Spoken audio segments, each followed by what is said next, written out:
ഇന്നത്തെ ഈ ട്രെയിനിങ്ങിനകത്തൂടെ Sreedharan sir success എന്നുള്ള ഒരു കാര്യത്തിന് ഒരു പുതിയൊരു ഡെഫിനേഷനാണ് ഞങ്ങൾക്ക് തന്നത്. ശരിക്കും നമ്മൾ മനസ്സിലാക്കിക്കൊണ്ടിരുന്ന സക്സസ് എന്താണ് അതിനേക്കാളുമൊക്കെ വ്യത്യസ്തമായിട്ട് വളരെ എല്ലാവർക്കും മനസ്സിലാകുന്ന രീതിയിൽ നല്ലൊരു ഡെഫിനേഷനാണ് സാർ തന്നിരിക്കുന്നത്. അതുകൂടാതെ തന്നെ എങ്ങനെ ഇമോഷണലി സ്റ്റേബിളായിട്ട് നിന്നിട്ട് ഒരു കാര്യങ്ങൾക്ക് ഡിസിഷൻ എടുക്കാം എന്നുള്ള ഒരു കാര്യത്തെപ്പറ്റി നമുക്കൊരു ഈ ട്രെയിനിങ്ങിന് ശേഷം നല്ലൊരു ക്ലാരിറ്റി കിട്ടിയാണ്. തീർച്ചയായിട്ടും അത് നമ്മുടെ ലൈഫിൽ അപ്ലൈ ചെയ്തിട്ട് ഒരു സക്സസ്ഫുൾ ആയിട്ടുള്ള എന്താണോ അതിൻ്റെ മീനിങ് ആ ഒരു രീതിയിലേക്ക് ഉയരാൻ എല്ലാവർക്കും സഹായമായി തീർന്നു.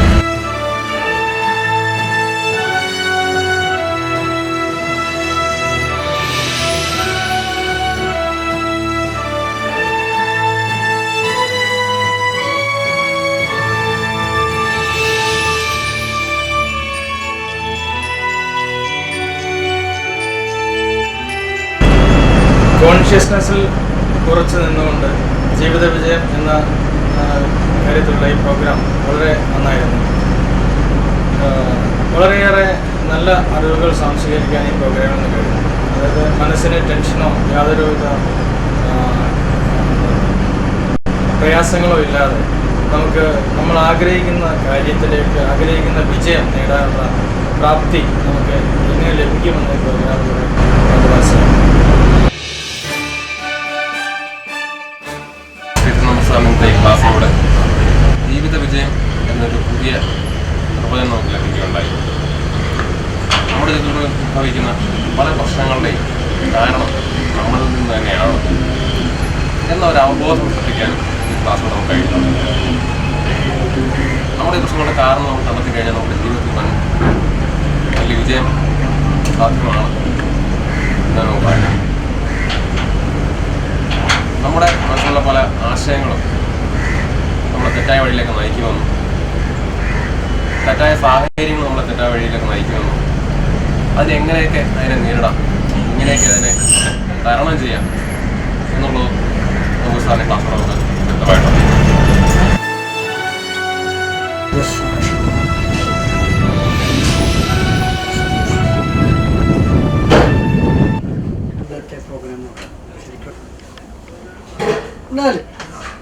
ഇത് എൻജോയ് ചെയ്യും. കാരണം നമ്മളെല്ലാവരും തന്നെ ആദ്യമായിട്ടാണ് സ്പോർട്ടിങ് കാണുന്നത്. എൻ്റെ ഒരു ത്രില്ലിലാണ് എല്ലാവരും.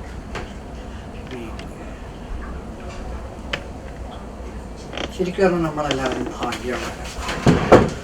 നമ്മൾ ഭാഗ്യം ചെയ്തവരാന്ന് പറയാൻ കാരണം ഇത് കേൾക്കുക എന്ന് പറയുന്നത് അത്ര എളുപ്പമാണ്. നമ്മൾ ഒരുപാട് കർമ്മം അല്ലെങ്കിൽ നമ്മുടെ കർമ്മത്തിന് ഫാമിലി ലൈഫിൽ ഉണ്ടായി തുടങ്ങി കഴിഞ്ഞപ്പോൾ എന്താണ് പ്രശ്നം, എവിടെയാണ് പ്രശ്നം അന്വേഷിച്ച് തുടങ്ങി കഴിഞ്ഞു. സമയത്ത് കുറേ ഭഗവത്ഗീത വായിക്കുമായിരുന്നു, കുറേ ഉപനിഷത്തുകൾ വായിക്കുമായിരുന്നു, കുറേ വേദങ്ങൾ ഇതൊക്കെ വായിക്കുമായിരുന്നു. ശ്രീധർമ്മം MC എന്ന് പറഞ്ഞിട്ടൊരു ബ്ലോഗ് പോസ്റ്റ് വരുന്നു. അതിന് മുമ്പേ എനിക്ക് ശ്രീധർമ്മം ഗുരു എന്ന് പറയുന്ന ആളെ അറിയാമെങ്കിലും അത്ര എന്താ പറയുന്നത് ഈ ഒരു രീതിയിൽ എനിക്കറിയത്തില്ല. അദ്ദേഹം ഞാനൊരു ടീച്ചറാണ് അല്ലെങ്കിൽ അങ്ങനെയൊന്നും അറിയത്തില്ല. വായിച്ചു തുടങ്ങി കുറച്ച് കഴിഞ്ഞപ്പോൾ കുറേ കാര്യങ്ങൾ ശരിയാണ്, കുറേ കാര്യങ്ങൾ എനിക്ക് മനസ്സിലാവാതെ വന്നു. അപ്പോൾ അതിൻ്റെ താഴെ തപോവൻ എന്ന് പറയുന്നൊരു ഇതുണ്ട്. അപ്പോൾ ശ്രീധരനപുരം ഞാൻ അറിയുന്ന ശ്രീധരനപുരം എങ്ങനെ നടത്തുന്നതായിട്ട് എനിക്കറിയത്തില്ല. ചെന്നു സംസാരിച്ചു, അങ്ങനെ തുടങ്ങി ആണ് ഇപ്പം ഇന്നിതാ നമ്മൾ ഈ പറയുന്ന ഹോസ്പിറ്റലൊരു സത്സംഗം. ഞാനിതിനെ സത്സംഗം എന്ന് വിശേഷിക്കും. കാര്യം നമ്മുടെ ഉള്ളിലുള്ള വാസനകൾ അല്ലെങ്കിൽ ആഗ്രഹങ്ങളെ ചിന്തകളെ ഒഴിവാക്കുന്നതിൻ്റെ സത്സംഗമായിട്ടാണ് ഞാൻ കണക്കാക്കുന്നത്. അപ്പോൾ ഇതൊരു സത്സംഗമായിട്ട് എങ്ങനെ നിഷ്കളങ്കമായിട്ടിരിക്കും, എങ്ങനെ നിഷ്കളങ്കമായിക്കൊണ്ട് തന്നെ വിജയിക്കും, അതാണ് തന്ത്ര എന്നെനിക്ക് തോന്നുന്നു. ഇതിനെ പറ്റിയിട്ട് ഷെയർ ചെയ്യാൻ, അറിവുകൾ ഷെയർ ചെയ്യാൻ ശ്രീധരൻ ക്ഷണിക്കും.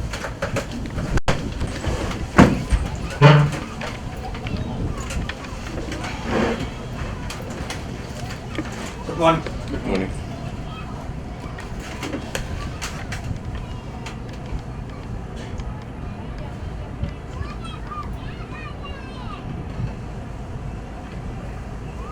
വളരെ ദൂരെ നിന്ന് എത്തിച്ചേർന്ന ആദ്യം തന്നെ ഷുബു ഇലിയാസ് അദ്ദേഹത്തിന് നല്ലൊരു നന്ദി അർപ്പിക്കുന്നു. കാരണം അദ്ദേഹം സമയം മാറ്റി ഇൻഫോസിൽ വർക്ക് ചെയ്യാണ്. കാരണം അദ്ദേഹത്തിൻ്റെ ഒരു എഫർട്ട് ഈ ഒറ്റ പ്രോഗ്രാമിന് വേണ്ടിയിട്ട് അദ്ദേഹം ബാംഗ്ലൂരിൽ നിന്ന് വന്നിട്ടുള്ളതാണ്. അതുപോലെ നിങ്ങളിവിടെ കൂടിയിരിക്കുന്ന എല്ലാവരും തിരുവനന്തപുരത്ത് നിന്ന് ഓരോരുത്തർക്കും നമ്മളിന്ന് ഇവിടെ കൂടിയിരിക്കുന്നത് വളരെ സെലക്റ്റീവായിട്ടുള്ള ആൾക്കാർ വന്നിരിക്കുന്നത്. ഒരിക്കലും ഇവിടെ നമ്മളൊരു അധ്യാപകൻ്റെ രീതിയിലല്ല ഇരിക്കുന്നത്. എന്നേക്കാൾ അറിവുള്ള ആൾക്കാരാണ് ഇവിടെ ഇരിക്കുന്ന ആൾക്കാർക്ക്. നമ്മൾ ചില കാര്യങ്ങൾ നമ്മൾ ഷെയർ ചെയ്യുന്നു മാത്രമേ ഉള്ളൂ. ആസ് എ ഫ്രണ്ട് എന്ന നിലയിൽ കണ്ടാൽ മതി. ഇന്ന് മനുഷ്യരാശി ഏറ്റവും കൂടുതൽ അനുഭവിക്കുന്ന ഏറ്റവും വലിയ പ്രശ്നം എന്താണെന്നറിയോ? എല്ലാ പ്രശ്നത്തിൻ്റെ റൂട്ട് കോസ് ചുമ്മാ ഒരു അഭിപ്രായം, ഞാൻ ഒറ്റയ്ക്ക് സംസാരിച്ചാൽ അതൊരു ബോറാവും അല്ലേ? അപ്പം നമ്മളിത് ഒരു ഡിസ്കഷൻ എന്നുള്ള രീതിയിൽ ഗിവ് ആൻഡ് ടേക്ക് പ്രോസസ്സായിട്ട് നമുക്ക് പോകുന്നതായിരിക്കും നല്ലത്. ഇന്ന് മനുഷ്യൻ അനുഭവിക്കുന്ന ഏറ്റവും വലിയ പ്രശ്നം എന്താണെന്ന് പറയാൻ പറ്റും? ഫ്രസ്ട്രേഷൻ ഉണ്ട്, തീർച്ചയായിട്ടും. സാറ്റിസ്ഫാക്ഷൻ ഇല്ല, പറയാം എല്ലാം. ലാക്ക് ഓഫ് ലവ് നല്ല പോയിന്റാണ്. തീർച്ചയായിട്ടും സെൽഫിഷ്നെസ്, ഇതിൻ്റെ ഫെയിലിയർ, പരാജയങ്ങൾ, തീർച്ചയായിട്ടും. ഡിപ്രഷൻ, സന്തോഷം ഇല്ലാതിരിക്കുക, ഹാപ്പിനെസ് ഇല്ലാതിരിക്കുക, യുദ്ധങ്ങൾ, ഒരുപാട് സംഘർഷങ്ങൾ, വാറ്, തീവ്രവാദം, ഒരുപാട് വിഷയങ്ങൾ, ഒരുപാട് ആത്മഹത്യകൾ, ഒരുപാട് കൊലപാതകങ്ങൾ. ഇതിന്റെയൊക്കെ റൂട്ട് കോസ് എന്തായിരിക്കും? അതെ, സംതൃപ്തി ഇല്ലാത്ത മനസ്സിന്റെ റൂട്ട് കോസ് എന്തായിരിക്കും? ഇതിനെല്ലാം ഒരു അടിസ്ഥാന കാരണമുണ്ട്. എന്തായിരിക്കും? സ്വയത്തെക്കുറിച്ച് ഒരു അറിവില്ലായ്മ. സ്വയത്തെക്കുറിച്ച് അറിവില്ലാതെ വരുന്നത് എന്തുകൊണ്ടായിരിക്കും? അത് മറ്റുള്ള കാര്യങ്ങളിൽ ഇൻവോൾവ് ചെയ്തിട്ട് അതിനുള്ള സമയം കിട്ടാതിരിക്കുക.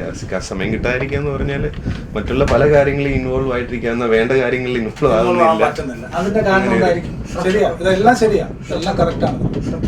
ശ്രദ്ധക്കുറവ്. ആ ശ്രദ്ധക്കുറവിന് കാരണം എന്തായിരിക്കും?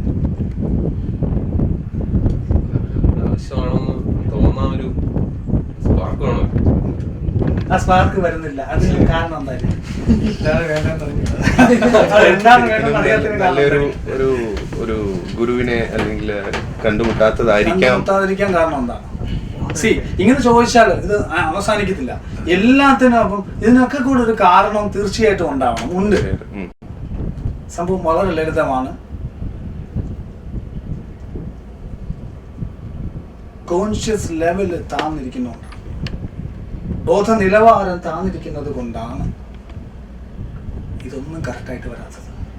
ബോധ നിലവാരം ഉയർന്നിരിക്കുന്ന സമയത്ത് എല്ലാത്തിനും സൊല്യൂഷൻ അവിടെ ഉണ്ടാവും. എല്ലാത്തിന്റെ റൂട്ട് കോസ് കോൺഷ്യസ്നെസ് താന്നിരിക്കുന്നതുകൊണ്ടാണ്. Consciousness level. Successful people have a successful conscious level. ഇതാണ് നമ്മുടെ സ്ലോഗൻ. വിജയിച്ച ആളുകൾക്ക് ഒരു ഉയർന്ന ബോധ നിലവാരം ഉണ്ടായിരിക്കും. ഈ ബോധ നിലവാരത്തിനനുസരിച്ചാണ് സക്സസ് ഇരിക്കുന്നത്.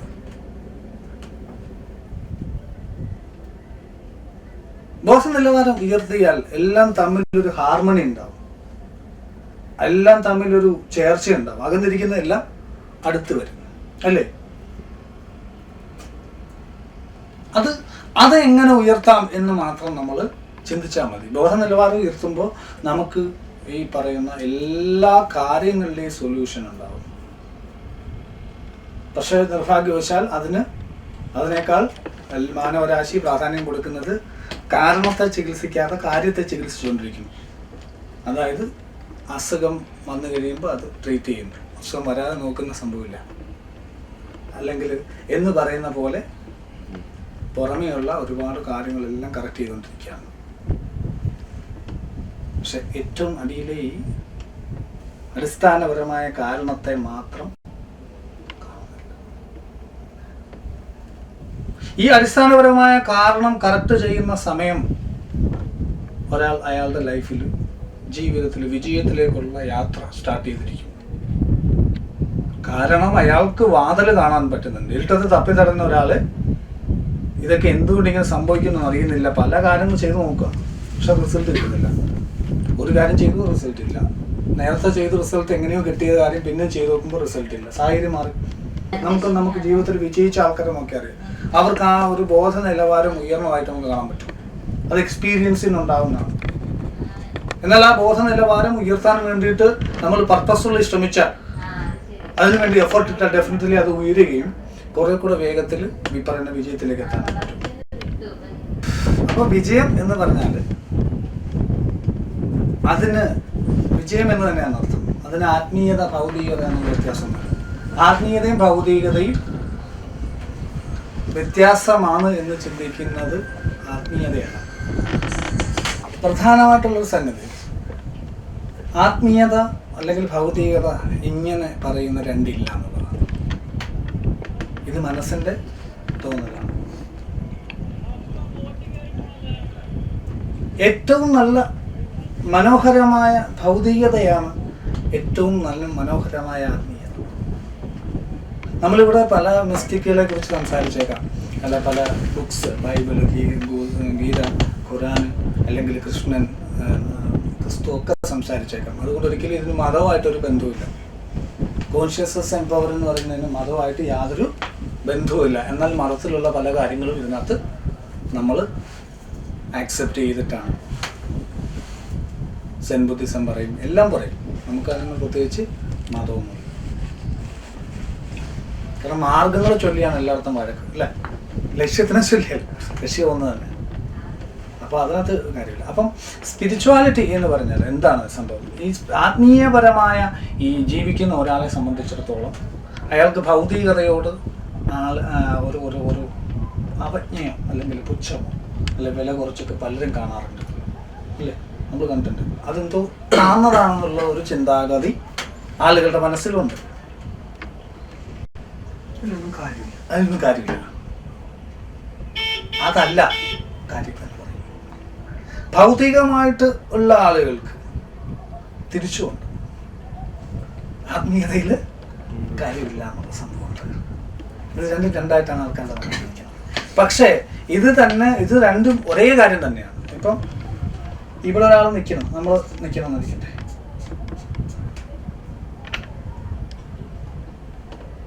ഇവിടുന്ന്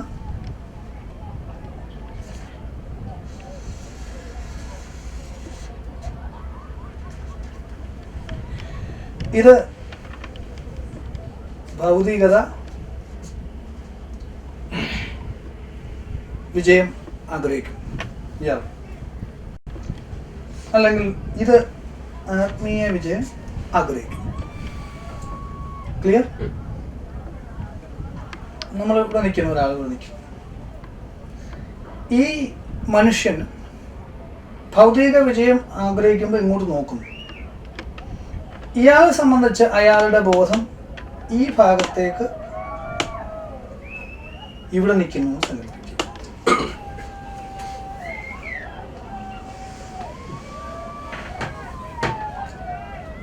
ഇതാണ് ഭൗതികവാദി എന്ന് നമ്മൾ വിളിക്കുന്നത്. ഇത് ആത്മീയവാദി, ഇയാളുടെ ബോധം ഇവിടെയാണ്. ഈ വ്യത്യാസം മാത്രമേ ഉള്ളൂ. ഒരാൾ തന്നെ യെസ്, ഈ മനുഷ്യൻ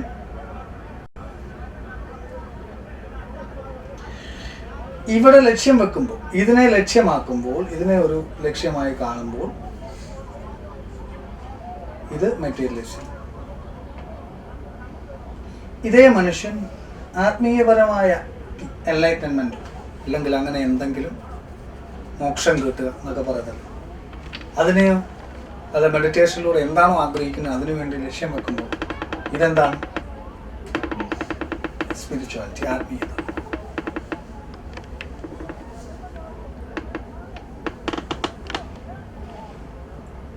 എന്നാൽ അയാളുടെ ജീവിതം ഇവിടുന്ന് മാറ്റിക്കൊണ്ട്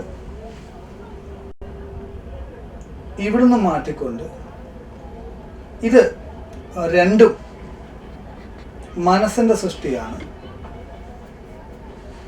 ഇത് രണ്ടിനെയും ശ്രദ്ധിക്കാതെ അയാളുടെ പ്രവൃത്തി 100% ചെയ്ത് മുന്നോട്ട് പോകുമ്പോൾ അയാൾ ഇവിടെ എത്തും അല്ലേ, സെൻറ്ററിലാണ്. അയാളുടെ ശ്രദ്ധ, ബോധം ഇവിടുന്ന് മാറി ഇവിടെ എത്തും. This is real spirituality. ഞാൻ പറയുന്നത് ക്ലിയർ ആവുന്നുണ്ടോ? ഇത് രണ്ടും മനസ്സിൻ്റെ സൃഷ്ടിയാണ്. ഇങ്ങോട്ട് വരുമ്പോൾ ഇതും കിട്ടും, ഇതും കിട്ടും. ഇത് രണ്ടും ഇങ്ങോട്ട് വരും. സി,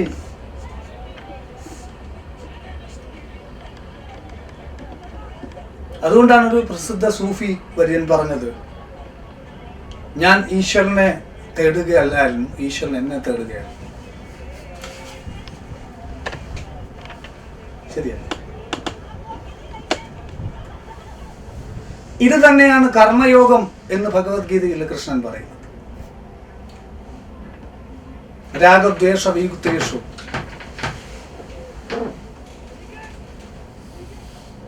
ഉള്ളിലേക്ക് ആത്മവശ്യങ്ങളായ ഇന്ദ്രിയങ്ങൾ കൊണ്ട് അർജുന നീ സുഖങ്ങളെ അനുഭവിക്കാനാണോ അനുഭവിക്കേണ്ടതാണ്? അനുഭവിക്കാനാണ് പറയുന്നത്. അത് ഇത് തന്നെയാണ്.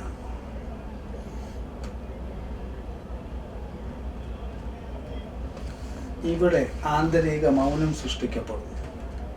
ഇവിടെ നമ്മുടെ ബോധം ഉയർത്തപ്പെടും. മധ്യത്തിൽ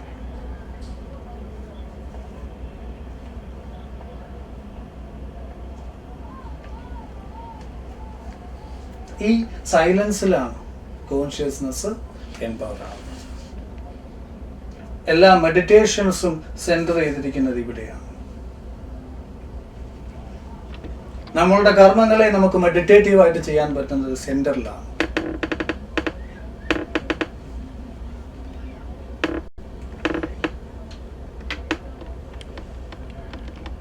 ഇവിടെ നിൽക്കണമെങ്കിൽ നമ്മളുടെ ഈ ചില മെത്തേഡ്സ് ഉണ്ട്. അതാണ് നമ്മൾ ഇന്നിവിടെ ഡിസ്കസ് ചെയ്യുന്നത്. ഇവിടെ നിൽക്കാനും ഈ പറയുന്ന സക്സസ് നമ്മളുടെ അടുത്തേക്ക് വരാനാണ്. നമ്മൾ ഇവിടെ നിൽക്കുമ്പോൾ നമുക്ക് വേണ്ട സാഹചര്യങ്ങൾ തന്നെ റെഡിയാവും. ചിലപ്പോൾ ഈസിയായിട്ട് ചില കാര്യങ്ങൾ നടക്കുന്നതായിട്ട് കണ്ടിട്ടുണ്ട്. അത് നമുക്ക് വിഹിതമായിട്ടുള്ള കർമ്മമാണ്, അതുകൊണ്ടാണ് നടക്കുന്നത്. അതിന് ആൾക്കാർ ഇങ്ങോട്ട് വന്നു ചേരും അല്ലേ? അപ്പം നമുക്ക് അത്ഭുതം തോന്നും. ഒരിക്കലും സത്യത്തെ അങ്ങനെ ഒരാൾ ഇവിടെ വരേണ്ട കാര്യമില്ല. പക്ഷെ യാദൃശ്യം എന്നോണം കാര്യങ്ങൾ തന്നെ സംഭവിക്കുകയാണ് അവിടെ. കാര്യം എന്താ? നമ്മുടെ സെൻറ്ററിലാണ്, നമ്മളുടെ വിഹിതമായിട്ടുള്ള കർമ്മമാണ് നമ്മൾ ചെയ്യുന്നത്. ഓരോരുത്തർക്കും ഓരോ വാസനയും കാര്യങ്ങളും ഒക്കെ ഉണ്ട്, ഡിഫറെൻ്റാണ്. അപ്പം ആ കർമ്മത്തെ തിരിച്ചറിയുന്നത് ഇവിടെ നിൽക്കുമ്പോഴാണ്. എന്ത് ചെയ്യണം എന്ത് ചെയ്യണ്ടെന്ന് അറിയാത്തത് കൊണ്ടാണ് നമ്മൾ ചെയ്യുന്നത് കൊല്ലം പരാജയവും ചിലതൊക്കെ വിജയമൊക്കെ ആവുന്നത്. അപ്പോൾ ഈ പരാജയത്തെ ഒഴിവാക്കണമെങ്കിൽ നമ്മൾ എന്ത് ചെയ്യണമെന്ന് കൃത്യസമയത്ത് നമുക്ക് മനസ്സിലാവണമെങ്കിൽ നമ്മൾ സെൻറ്ററിൽ നിൽക്കണം. ഈ സെൻറ്ററിലാണ് സക്സസ്, എല്ലാ തരത്തിലുള്ള സക്സസ്സും കിടക്കുന്നത്. സ്പിരിച്വൽ സക്സസ് ആയാലും മെറ്റീരിയൽ സക്സസ് ആയാലും. ഇവിടേക്ക് എത്താൻ എന്ത് ചെയ്യണം? എല്ലാ മതങ്ങളും ഈവൻ മോട്ടിവേഷണൽ ട്രെയിനിങ്സിൽ ആൾക്കാർ പറയാറുണ്ട്, ട്രെയിനിങ്സ് ഉൾപ്പെടെ പോസിറ്റീവ് തിങ്കിങ് ട്രെയിനിങ്സിലൊക്കെ ഒരു കാര്യത്തിൽ ഇവരെല്ലാം യോജിക്കുന്നു. എന്താണ്? അഹം, ഈഗോ, മനസ്സ്, ഇതിനെ ഇല്ലായ്മ ചെയ്യണം. എന്നെങ്കിൽ നമുക്ക് ഉദ്ദേശിക്കുന്ന കാര്യം നടക്കും. അതിന് സ്പിരിച്വൽ സക്സസ് ആയാലും മെറ്റീരിയൽ സക്സസ് ആയാലും.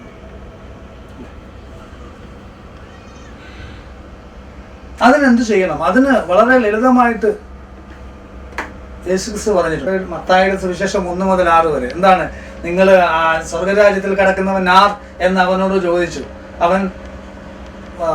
അവനെ ഒരു കൊച്ചുകുട്ടിയെ വിളിച്ച് കൂട്ടത്തിന് നടുക്ക് നിർത്തിയിട്ട് പറഞ്ഞു, നിങ്ങളോട് ഞാൻ സത്യമായിട്ടും പറഞ്ഞു, നിങ്ങൾ ആർ ഈ കുട്ടിയെ പോലെ തന്നെത്താൻ താഴ്ത്തപ്പെടുന്നു, നിങ്ങൾ ആർ ഈ കുട്ടിയെ പോലെ ആയിത്തീരുന്നില്ല, ഈ ശിശുവിനെ പോലെ ആയിത്തീരുന്നില്ല എങ്കിൽ ഞാൻ സത്യമായിട്ട് നിങ്ങളോട് പറയുന്നു, നിങ്ങൾ ദൈവരാജ്യത്തിൽ കടക്കുകയില്ല.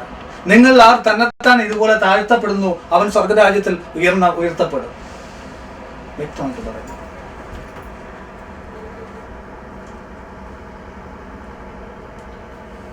ആ കുട്ടിയാകുക, വീണ്ടും ഒരു കുട്ടിയായി തീരുക എന്നുള്ളതാണ് ഇതിനുള്ള സൊല്യൂഷൻ.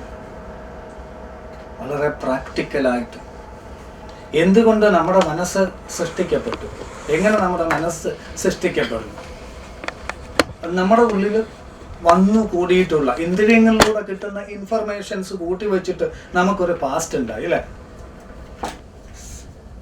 ഇത് നമ്മുടെ പാസ്റ്റ്, ഇത് ഫ്യൂച്ചർ. നമ്മളൊരു കൊച്ചു കുട്ടിയായിരുന്ന സമയത്ത് നമ്മൾ ജനിച്ചപ്പോൾ നമുക്ക് പാസ്റ്റ് ഇല്ലായിരുന്നു, അതുകൊണ്ട് തന്നെ നമുക്ക് ഫ്യൂച്ചറും ഇല്ല. എന്നാൽ കുറേ ഇന്ദ്രിയങ്ങളിലൂടെ കിട്ടുന്ന അനുഭവങ്ങളെ മനസ്സ് റെക്കോർഡ് ചെയ്ത് വെച്ച് നമുക്കൊരു 5 വർഷത്തെ പാസ്റ്റ് ഉണ്ടാകുമ്പോൾ അതിൽ നിന്ന് ഇങ്ങനെയൊക്കെ സംഭവിച്ചു, അതുപോലെ ഇനി ഭാവിയിൽ ഇങ്ങനെയൊക്കെ സംഭവിക്കും, 5 വർഷത്തെ ഫ്യൂച്ചർ ഉണ്ടാവും. ഇത്തരത്തിൽ 50 വർഷമാകുമ്പോൾ 50 വർഷത്തെ ഫ്യൂച്ചറും ഉണ്ടാവും. ശരി, നമ്മൾ ഇവിടെ നിന്നാൽ നമ്മുടെ ബോധം നമ്മൾ എങ്ങോട്ട് പോയി?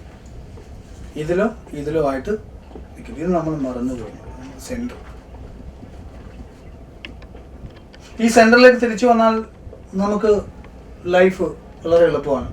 അപ്പോൾ ഒരു കുട്ടി നോക്കൂ, കുട്ടി 24 hours ഹാപ്പിയാണ്, 24 hours ഹാപ്പിയാണ്, ഭയങ്കര എനർജിയാണ്, ഒരു മടുപ്പുമില്ല, എപ്പോഴും ഹാപ്പിയാണ്. കാര്യം എന്താ? ആ കുട്ടി വർത്തമാനകാലത്തിൽ പ്രസന്റിൽ ജീവിക്കുന്നു എന്നുള്ളതാണ്. ഈ കുട്ടികളെ നോക്കിയാൽ നമുക്ക് ഒരുപാട് കാര്യങ്ങൾ നമുക്ക് പഠിക്കാൻ പറ്റും. ഏറ്റവും ശക്തിയുള്ള ആ അവസ്ഥയിൽ ഒരു കുട്ടി, ആ കുട്ടിയുടെ 80% കാര്യങ്ങളും, ജീവിതത്തിൽ വേണ്ട 80% കാര്യങ്ങളും അവൻ്റെ 8 വയസ്സിനുള്ളിൽ പഠിക്കുന്നു എന്നാണ് പറയുന്നത്. ബാക്കി 20% കാര്യങ്ങൾ ബാക്കിയുള്ള ലൈഫ് കൊണ്ട് കുട്ടി പഠിക്കുന്നു. സയന്റിസ്റ്റുകൾ, സൈക്കോളജിസ്റ്റുകളൊക്കെ പറയും. അപ്പോൾ ഈ 80% അറിവ് 8 വയസ്സുകൊണ്ട് നേടിയെങ്കിൽ അതേ മാനസികാവസ്ഥയിലേക്ക്, ആ അവസ്ഥയിലേക്ക് നമ്മൾ തിരിച്ചു പോയാൽ എത്രമാത്രം അറിവായിരിക്കും നമ്മളിലേക്ക് വന്ന് നിറയുന്നത്. നമ്മൾ ഇന്ന് ഹാപ്പി ആയിരിക്കും. ഒരു കുട്ടിയായിരുന്നപ്പോൾ എനിക്ക് വലുതാവാനല്ല ആഗ്രഹം, വലുതാവുമ്പോൾ ആളുകൾക്ക് കുട്ടിയാവാൻ ആഗ്രഹം. കാരണം എന്താണ്? കുട്ടിയായിരുന്നപ്പോൾ വലിയ ആളുകളുടെ കുറേ കാര്യങ്ങൾ കണ്ടിട്ട് അസൂയ. എന്താണ്? വലിയ ആളുകൾക്ക് നീളമുണ്ട്, ബസ്സിൻ്റെ കമ്പിയെ പിടിക്കാന്ന് മുതൽ തുടങ്ങി ഒരുപാട് കാര്യങ്ങൾ അവർക്ക് ഇഷ്ടമുള്ള സാധനം, ഇഷ്ടം പോലെ ചോക്ലേറ്റൊക്കെ വാങ്ങിച്ച് തിന്നാം അല്ലേ? ഒരുപാട് ഇഷ്ടമുള്ളപ്പോൾ ഇഷ്ടമുള്ള എൻജോയ് ചെയ്യാം, ഇഷ്ടമുള്ള സിനിമ കാണുമ്പോൾ എന്തും വലുതാവുന്നതനുസരിച്ച് മാറി വരും അത് ആ എൻജോയ്മെൻറ്റ്. എന്നാൽ വലുതായപ്പോഴോ കൊച്ചിനെ കൊണ്ടോ എന്തെങ്കിലും ടെൻഷൻ ഉണ്ടോ? നമ്മളിവിടെ വലുതാവണ്ടായിരുന്നു. നമ്മൾ പറയുന്നത് ഇത് രണ്ടും നമ്മൾ മിക്സ് ചെയ്യുന്നു. കുട്ടിയായിരുന്നപ്പോ നമ്മൾ ആഗ്രഹിച്ച കാര്യങ്ങളൊക്കെ ഇപ്പൊ നമുക്കുണ്ട്, റൈറ്റ്? അങ്ങനെയെങ്കിൽ ഇനി എന്താ വേണ്ടത്? അല്ല, കുട്ടിയായിരുന്നപ്പോ നമുക്ക് ഇപ്പൊ നഷ്ടപ്പെട്ട കുറെ കാര്യങ്ങളുണ്ട്. ആ കാര്യങ്ങൾ നമ്മൾ കൊണ്ടുവന്നാൽ ഇപ്പൊ നമ്മൾ വലുതാകുമ്പോൾ നമ്മുടെ ബെനിഫിറ്റുകളും കൂടെ ചേർക്കുമ്പോൾ നമ്മുടെ ലൈഫ് എന്ത് ഹാപ്പി ആയിരിക്കും. ആ കുട്ടിയായിരുന്നപ്പോ ഹാപ്പിനെസ്സിനുണ്ടായ കാരണങ്ങളെ നമ്മളിപ്പോ വലുതാകുമ്പോൾ ഉള്ള ഗുണങ്ങളുടെ കൂടെ, സ്വാതന്ത്ര്യത്തിന്റെ കൂടെ ചേർത്താൽ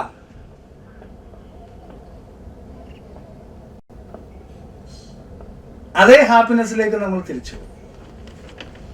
കുട്ടികൾക്കാണ് ഏറ്റവും ബുദ്ധിമുട്ട്. നമ്മൾ അറിയുന്നില്ല സത്യത്തിൽ, നമ്മൾ അവർക്ക് എളുപ്പമാണെന്നാണ് വിചാരിക്കുന്നത്. പക്ഷെ ഒരു കുട്ടി നടക്കാൻ പഠിക്കുന്ന എത്ര പ്രാവശ്യം വീണിട്ടായിരിക്കും. അവന് എന്തെങ്കിലും സ്വാതന്ത്ര്യമുണ്ട്. എന്തിനാ എപ്പോ വഴക്ക് കിട്ടുമെന്ന് അറിയാൻ ഇതരുത്, ഇങ്ങോട്ട് പോകരുത്, ഓടരുത് എന്ന് പറയും, നടക്കരുത്. അതെ, തീർച്ചയായിട്ടും. ആത്മഹത്യ ചെയ്യുന്നവരിലൊക്കെ നമ്മുടെ ഒരു ഓഷോ പറഞ്ഞത്, ആത്മഹത്യ ചെയ്യുന്നവർക്ക് മണ്ടന്മാരാണ്. കാരണം ഇനി അടുത്ത ജന്മത്തിൽ 20 വർഷം സ്കൂളിൽ പോകുന്നവർക്ക്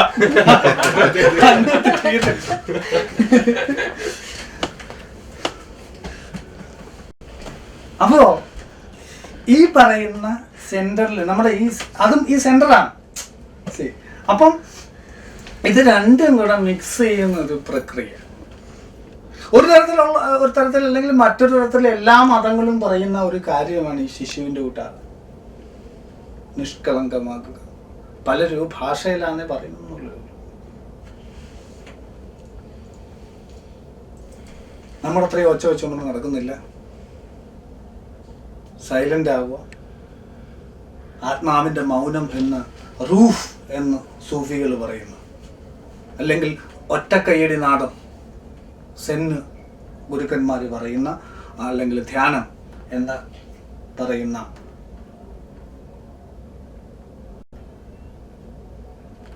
ആ സൈലൻസ്,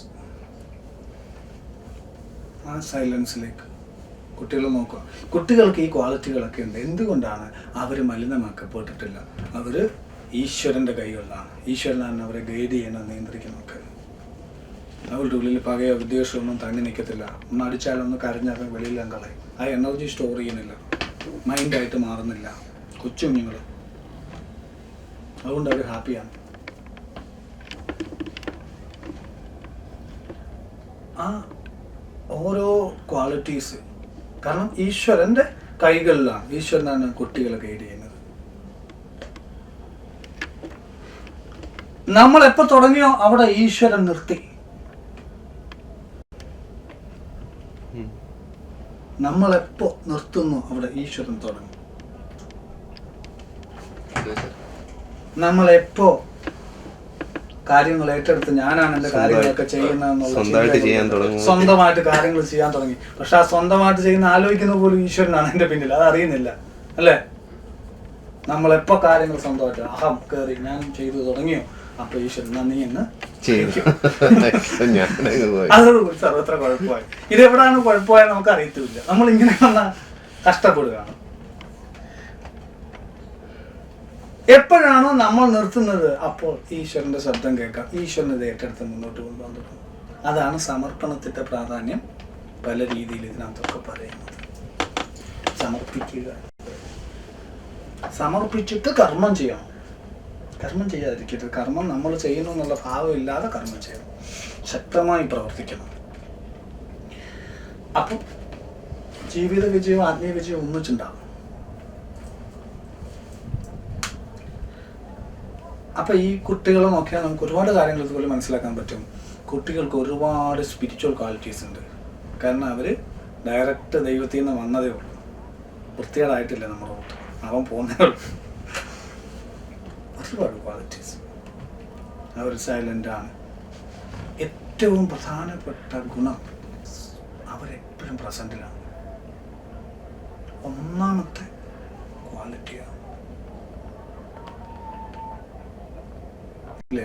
ഭാഗവതത്തിൽ പറയുന്ന ഗുരുക്കന്മാരുടെ കൂട്ടത്തിൽ കുഞ്ഞ് ഉണ്ടെന്ന് തോന്നുന്നു, ശിശു ഉണ്ട്. ശിശു ഒരു ഗുരു എല്ലാത്തിലും ഇത് പറയുന്നുണ്ട്. കാരണം കുട്ടികൾ എപ്പോഴും പ്രസൻറ്റിലാണ്. അതുകൊണ്ട് എപ്പോഴും അവർക്ക് ആക്റ്റീവായിട്ടിരിക്കാൻ പറ്റും. അതുകൊണ്ട് എപ്പോഴും അവർക്ക് ഹാപ്പി ആയിട്ടിരിക്കാൻ പറ്റും. അവർക്ക് ഹാപ്പി ആയിട്ടിരിക്കാൻ പറ്റുന്നത് കൊണ്ട് തന്നെ അവർക്ക് ഹാപ്പിനെസ് സ്പ്രെഡ് ചെയ്യാനും പറ്റുന്നുണ്ട്. നമുക്കൊരു എന്തൊക്കെ ടെൻഷനാക്കില്ല, ഒരു കൊച്ചു കുഞ്ഞിൻ്റെ മുഖം കാണുമ്പോൾ എല്ലാം നമ്മൾ മറന്നു. ഒരു ഹീലിംഗ് പവർ ഉണ്ട് ആ ചിരിയുടെ നിഷ്കളങ്കതയിൽ. കള്ളത്തരവില്ല അല്ലേ? എപ്പോഴും പ്രസന്റിലായതുകൊണ്ട് തന്നെ കഴിഞ്ഞ കാര്യങ്ങളെക്കുറിച്ച് ഒരുപാട് ആലോചിച്ചുകൊണ്ടിരിക്കുന്നില്ല. അതുകൊണ്ട് തന്നെ അവർക്ക് നമ്മളോട് വിദ്വേഷമില്ല. നമ്മൾ ചേഞ്ച് ആക്കപ്പെടും. നമ്മൾ ഈ കുഞ്ഞുങ്ങളോട് കാണിക്കുന്ന അനീതികളൊക്കെ വലിയൊരാളോടാണ് കാണിക്കുന്നതെങ്കിൽ അവർ നമ്മളെ വെച്ചേക്കത്തില്ല. നമുക്ക് അത്ഭുതം തോന്നും. നമ്മൾ ഇത്രയൊക്കെ വഴക്ക് പറഞ്ഞിട്ടും അടിച്ചിട്ടും ഇപ്പം എന്ത് നിഷ്കളങ്കമായിട്ട് നമ്മളോട് സ്നേഹിക്കുന്നു. യഥാർത്ഥ സ്നേഹം കാണാൻ പറ്റും. കാരണം അവർ സ്നേഹിക്കുകയല്ല, അവർ സ്നേഹമാണ് അല്ലേ? അപ്പോൾ ഈ പറയുന്ന ധ്യാനാത്മകമായ പ്രസൻറ്റിൽ കണ്ടിന്യൂ ചെയ്യുന്ന അവസ്ഥ കുട്ടികൾക്കുണ്ട്. സ്നേഹം. അതുകൊണ്ട് തന്നെ അവരെ അത്ര വേഗം പറ്റിക്കാൻ പറ്റില്ല. എന്തിൽ ചില കാര്യങ്ങളിൽ പറ്റും, നമ്മുടെ വലിയവരുടെ കുരുട്ടുബുദ്ധി കൊണ്ട്. പക്ഷേ നോർമലുള്ള ചില സൂക്ഷ്മമായ കാര്യങ്ങൾ അവരെ പറ്റിക്കാൻ പറ്റില്ല. ചില പിള്ളേർ, ചില കുഞ്ഞുങ്ങൾ, ചില ആൾക്കാരൊക്കെ പോകത്തില്ല. ശ്രദ്ധിച്ചാൽ മനസ്സിലാവും. കാരണം അവർ നോക്കുന്നത്, പോലീസുകാർ നോക്കുന്നത് ബോഡി ലാംഗ്വേജാണ്. അവൻ നമ്മളെ മൊത്തം സ്കാൻ ചെയ്യും അല്ലേ. ഈ പട്ടികൾക്ക് സന്യാസിമാരെ ഭയങ്കര ദേഷ്യം. എപ്പം കാവ്യെടുത്ത ആൾക്കാരെ കണ്ടാലും കുറയ്ക്കും അല്ലേ. കാരണം കള്ളത്തരം ചില ആൾക്കാർ വേഷം കെട്ടി വരുന്നത് പട്ടിക്കറിയാം. പട്ടി ബോഡി ലാംഗ്വേജാണ് നോക്കുന്നത്. അതുപോലെ കുഞ്ഞുങ്ങൾ നോക്കുന്നത് എന്താണ്? ബോഡി ലാംഗ്വേജാണ് അല്ലേ. കാരണം അവർക്ക് ഭാഷയുണ്ട്. അപ്പം നമ്മൾ മാത്രമേ വാക്കുകളാൽ വഞ്ചിക്കപ്പെടുന്നുള്ളൂ. നമ്മളെ ആൾക്കാരെ വിശ്വസിച്ചിട്ട് ഓരോ കുഴി പോയി ചാടുന്നു. നമ്മൾ മാത്രമേ പൈസ കടം കൊടുത്തിട്ട് ശത്രുക്കളെ ഏറ്റുവാങ്ങിക്കുന്നുള്ളൂ. കാരണം നമ്മൾ മാത്രമാണ് വാക്കുകൾക്ക് പ്രാധാന്യം കൊടുക്കുന്നത്. നമ്മൾ വാക്കുകൾ പെട്ട് കിടക്കുക. അതുകൊണ്ട് നമ്മൾ വേറെ ഒന്നും നോക്കത്തില്ല. വാക്ക് അതാണ് ഭയങ്കര സംഭവം. വാക്കിനാണ് ജീവിതത്തിൽ എത്രയോ പരാജയങ്ങൾ നമുക്ക് സംഭവിക്കുന്നുണ്ട്. ഇങ്ങനെ വാക്കുകളെ കേട്ടിട്ട് വിശ്വസിച്ച്. എൻ്റെ ഭാര്യയ്ക്ക് എന്നെ ഭയങ്കര സ്നേഹമാണ്, എൻ്റെ ഭർത്താവിന് എന്നെ ഭയങ്കര സ്നേഹമാണ്. വാക്കിലാണ്.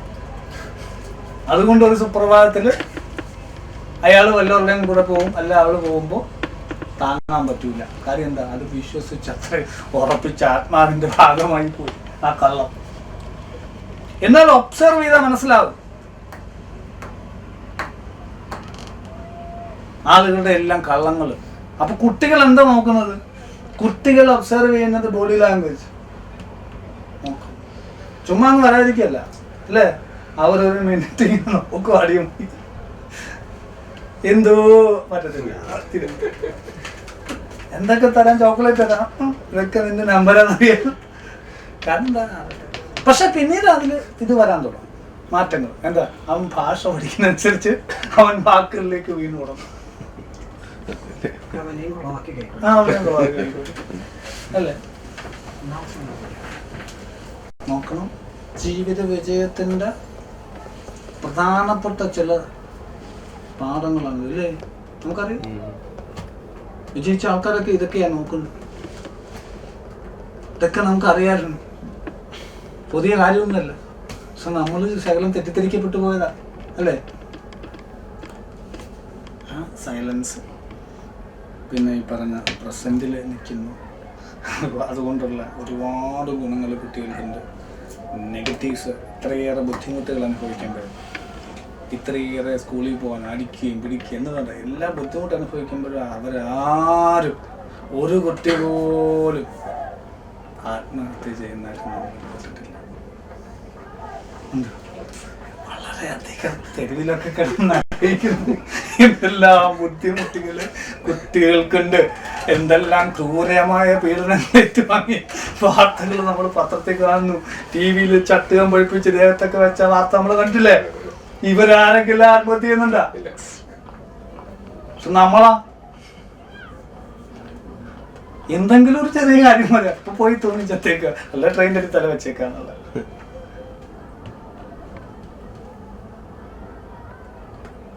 മൃഗങ്ങൾക്ക് മൃഗങ്ങൾക്ക് ഒരുപാട് സ്പിരിച്വൽ ക്വാളിറ്റി ഉണ്ട് മനുഷ്യനേക്കാൾ. കാരണം അവർ നോക്കുന്ന ബോഡി ലാംഗ്വേജ്. കാരണം അവരൊക്കെ ഈശ്വരന്റെ കൈകളിലുള്ള. നമ്മൾ മാത്രമേ ഇങ്ങനെ ഡ്രസ് ഇട്ട് നടക്കുന്നുള്ളൂ. മാനസിക രോഗം വിട്ടില്ലെങ്കിൽ തല്ലിക്കൊല്ലുന്നുള്ളൂ. എല്ലാ സർവചരാചരങ്ങളും നമ്മളെ നോക്കി പരിഹസിക്കുകയാണ്. നിങ്ങൾ എന്താണ് ഈ കാണിക്കുന്നത്? ലോകത്തൊന്നുപോലും ഒരു ഈശ്വരൻ്റെ ഈ കാണുന്ന ലോകത്തൊരു സൃഷ്ടി പോലും ഈശ്വരൻ്റെ എന്ന് പറയുന്നത് ഈ കാണപ്പെടുന്ന ഒരു സൃഷ്ടി ഇങ്ങനെ വിരക്കേട് കാണിക്കുന്നില്ല. അതുകൊണ്ട് പീഡനങ്ങളും മറ്റു കാര്യങ്ങളും മാനസിക രോഗങ്ങളും ഒക്കെ ഉണ്ട്. എനിവേ, അപ്പോൾ കുട്ടികൾ അവർക്ക് നാണം നമ്മൾ ഉണ്ടാക്കുക പറഞ്ഞു. സത്യത്തിൽ അവർ അവധൂതന്മാരാണ്, സന്യാസികൾ. പോയി തുണിയെടുക്കുക, അടിക്കുക, നാണം കരുത്തി അവനെ ഇൻസൾട്ട് ചെയ്യുക. അതോടുകൂടി അവൻ്റെ ശ്രദ്ധ ഇതിന് പ്രത്യേകിച്ച് ശരീരത്തിൻ്റെ അടിയിലോട്ടുള്ള ഭാഗത്തിൽ പ്രത്യേകിച്ച് അവന് ശ്രദ്ധയൊന്നും ഇല്ലായിരുന്നു. പക്ഷെ അത് ചെയ്യരുത്, അത് മൂടി വെക്കണമെന്നൊക്കെ പറഞ്ഞപ്പോൾ മുതൽ അതിൽ ഐസുണ്ട്. അങ്ങനെ ഒരു പ്രശ്നമുണ്ട് ഈ മൈൻഡിൽ. എന്ത് കാര്യം ചെയ്യില്ലെന്ന് പറഞ്ഞാൽ അത് തന്നെ കൂടുതൽ മനസ്സിലേക്ക് വന്നുകൊണ്ടിരിക്കും. ബ്രെയിൻ അങ്ങനെ ഒരു പ്രശ്നം, അങ്ങനെ ആകെ വഴിതെറ്റിപ്പോകുന്നതിൻ്റെ കാരണം അതാണ്. ഇതൊക്കെ ഏറ്റവും പ്രധാനപ്പെട്ട വിജയത്തിൻ്റെ പാഠങ്ങളാണ്. ഇതൊക്കെ നമ്മൾ തിരിച്ചു പോയി പ്രാക്ടീസ് ചെയ്യേണ്ട കാര്യങ്ങൾ. ഒരു കാര്യം കുട്ടികൾ ഒരു കാര്യം ഉദ്ദേശിച്ചാൽ നടക്കുന്നവരെ കണ്ടിന്യൂസ് പ്രവർത്തിക്കും, കിട്ടുപോയില്ല എന്നുള്ള വിഷയമല്ല. കാരണം നമ്മൾ വീഴുമോ എന്ന് ആലോചിച്ചിട്ടുണ്ടെങ്കിൽ നമ്മൾ നടക്കാൻ പഠിക്കത്തില്ല. എത്ര പ്രാവശ്യം വീണിട്ടാണ് നടക്കാൻ പഠിക്കുന്നത്? കാരണം അന്നേരം ഇവിടെ നിനക്ക് പറ്റത്തില്ല എന്ന് പറയുന്നൊരു മൈൻഡില്ല. കുറേ തവളകൾ ഇങ്ങനെ ടൈനി ഫ്രോക്സ് ഇങ്ങനെ ഒരു ടവർ കയറിക്കൊണ്ടിരിക്കുക. അപ്പോൾ കുറേ ആൾക്കാർ പറ്റത്തില്ല പറ്റത്തില്ല പറ്റത്തില്ല, നിങ്ങൾ കൊച്ചു തവളകൾക്ക് ഇങ്ങനെ ഇത്രയും വലിയ ടവർ കയറാൻ പറ്റുന്നത്. അവസാനം ഒരു തവള മാത്രം ശക്തമായി മുന്നോട്ട് പോയി വിജയിച്ചു. ബാക്കി എല്ലാം താഴെ വീണ് ചത്തു, അല്ലെങ്കിൽ താഴെ വീണു. അതിനോട് ചോദിച്ചു എങ്ങനെ വിജയിച്ചേ വെച്ചു. എന്തോ എങ്ങനെ വിജയിച്ചേ? ജപ ജപ പൊട്ടന.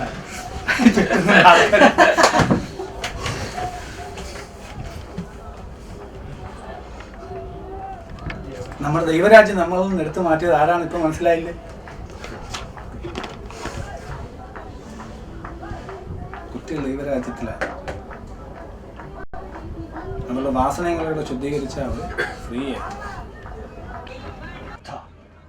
നമ്മളെല്ലാം ബുദ്ധന്മാരാണ്. മനസ്സുകൊണ്ട് വഴിതെറ്റിരിക്കുന്നത് മാത്രമാണ് ചില സങ്കേതങ്ങൾ ആവശ്യമാണ്. നിങ്ങൾ അതിനുവേണ്ടി പറയുന്ന സാധനങ്ങളായാലും കുറേ ടെക്നിക്സ് ആയാലും ഇതെല്ലാം ഒന്നു തന്നെയാണെന്ന് നമുക്ക് വ്യക്തമായി നമുക്ക്